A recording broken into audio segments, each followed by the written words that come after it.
Hello everybody, how are you today? I hope you are doing today.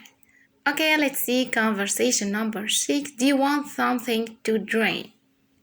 Here it's between Sarah and David, and she's asking David if he wants something to eat, if he wants something to drink. يعني سارة بتسأل ديفيد لو هو حابب يشرب حاجة أو يأكل شيء. Let's see. Sarah, David, would you like something to eat? David, هل تريد أن تأكل شيئا؟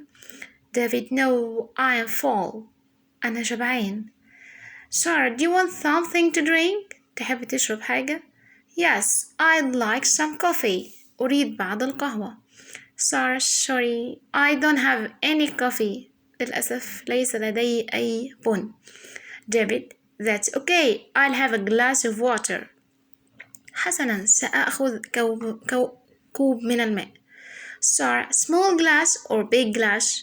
كأسا صغيرة أم كبيرة؟ Small please. صغيرة من فضلك. Here you are. تفضل. Thanks. Sarah, you're welcome. عفو أو على الرحب والسعة. So when you ask someone لما بسأل حد تريد تأكل شيء أو تشرب شيء بستخدم would you like. Would you like something to eat؟ هل تحب تأكل شيء؟ Would you like something to drink؟ تحب تشرب شيء. لما أجي أقدم لحد حاجة أقول له here you are. Here you are يعني تفضل. الأنسر بتبقى thanks شكرا. You are welcome على الرحب والسعة أو العفو. I hope you enjoy this conversation and goodbye.